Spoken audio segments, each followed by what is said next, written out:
अकबर बीरबल की कहानी। मूर्ख लोगों की सूची। एक वक्त की बात है, बादशाह अकबर अपने दरबारियों के साथ दरबार में मौजूद थे।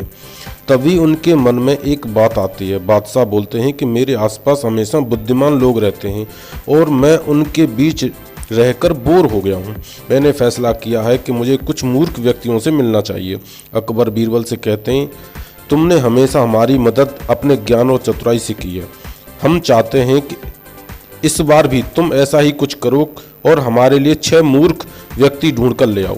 बीरबल ने कहा, जी जहाँपना, मैं आपके लिए 6 मूर्ख व्यक्ति जरूर ढूंढ कर लाऊंगा। अकबर, हम आपको 6 मूर्ख व्यक्ति ढूंढने के लिए 30 दिन का समय देते हैं। बीरबल, जहाँपना, मुझे इतने अधिक समय की आवश्यकता नहीं पड़ेगी। अकबर, ठीक है, अगर तुम उससे पहले ही मूर्ख व्यक्ति लेकर आ सकते हो तो अच्छी बात है। इसके बाद बीरबल मूर्ख व्यक्तियों की तलाश में निकल पड़ता है। बीरबल रास्ते में पूरा समय इसी बीच सोचता है कि वो मूर्ख व्यक्ति कहाँ मिलेंगे। तभी उसे गधे पर बैठा एक व्यक्ति दिखाई देता है जो सिर पर घास की गठरी रखे हुए था। बीरबल ने तुरंत घोड़ा रोका और उससे उसकी पहचान पूछने लगा। बीरबल ने पूछा, कौन हो तुम और ऐसे गधे पर बैठकर घास अपने सिर पर क्यों लेके जा रहे हो? व्यक्ति, मैं रामू हूँ और मेरा गधा कमजोर व थका हुआ है, इसलिए गधे का बोझ कम करने के लिए मैंने घास की गठरी अपने सिर पर रखी है। यह सुनकर बीरबल सोचता है कि मुझे पहला मूर्ख व्यक्ति मिल गया है।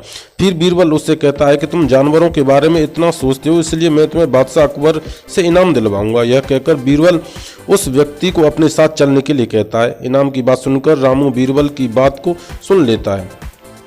बीरबल और रामू कुछ दूर ही चलते हैं कि बीरबल को 2 व्यक्ति आपस में लड़ाई करते हुए दिखाई दिए। बीरबल उन व्यक्तियों को लड़ने से रोकता है और उनसे पूछता है कि तुम दोनों कौन हो और किस बात पर लड़ रहे हो? पहला व्यक्ति, जनाब मेरा नाम तो चंगू है। दूसरा व्यक्ति, जनाब मेरा नाम मंगू है। मंगू, जनाब मुझे चंगू कहता है, इसके पास शेर है जिसे वो मेरी गाय के शिकार के लिए छोड़ेगा। चंगू, हाँ मैं ऐसा ही करूँगा और मुझे बहुत मज़ा आने वाला है। बीरबल, कहाँ है तुम लोगों की गाय और शेर? मंगू, जनाब जब भगवान हमें वरदान देने आएंगे तो मैं उनसे गाय मांगूंगा और चंगू शेर मांगेगा जिसे यह मेरी गाय पर छोड़ने की बात कर रहा है। बीरबल, अच्छा यह बात है।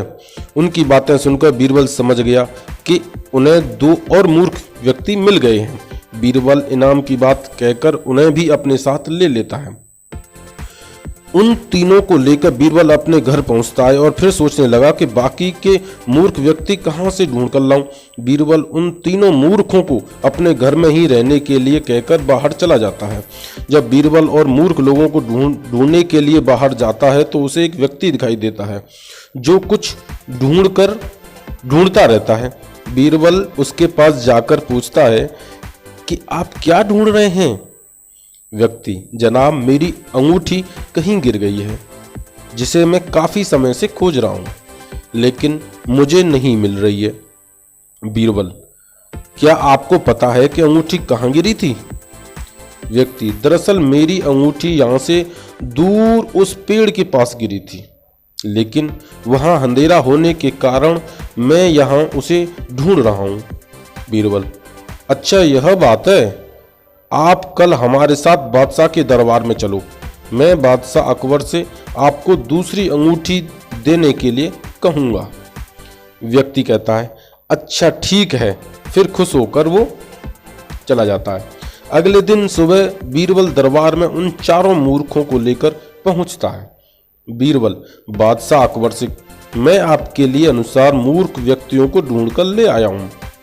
अकबर कहता है, बीरबल तुमने तो एक ही दिन में मूर्ख व्यक्ति ढूंढ लिए। क्या हमारे राज्य में मूर्खों की संख्या अधिक है?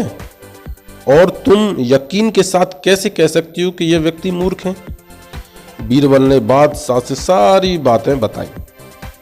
फिर अकबर कहते हैं कि ये तो केवल 4 ही लोग हैं, बाकी के 2 मूर्ख कहां पर हैं?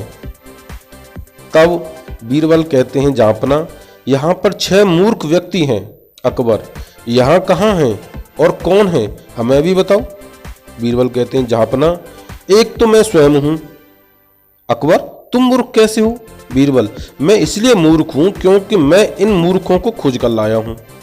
फिर अकबर कहते हैं, फिर अकबर हंसने लगता है और कहता है कि मैं समझ गया कि दूसरा मूर्ख कौन है।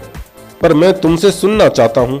बीरबल, दूसरे आप हैं जहाँपना, जो आपने मुझे मूर्ख व्यक्तियों को लाने के लिए कहा। बीरबल की बातें सुनकर अकबर उनकी प्रशंसा करने लगते हैं और कहते हैं कि बीरबल के पास हर सवाल का जवाब होता है। तो दोस्तों, कहानी से सीख हमें यह मिलती है कि दिमाग और चतुराई से हर मुश्किल काम आसान हो सकता है, लेकिन ऐसे कामों में अपना कीमती समय व्यर्थ नहीं करना चाहिए जिसका कोई भी मतलब न हो। दोस्तों, मेरी कहानी अच्छी लगी हो तो मेरे चैनल को सब्सक्राइब, लाइक एंड शेयर जरूर करें, जिससे कि मैं आपके लिए और नई कहानी बार बार ला सकूं। धन्यवाद।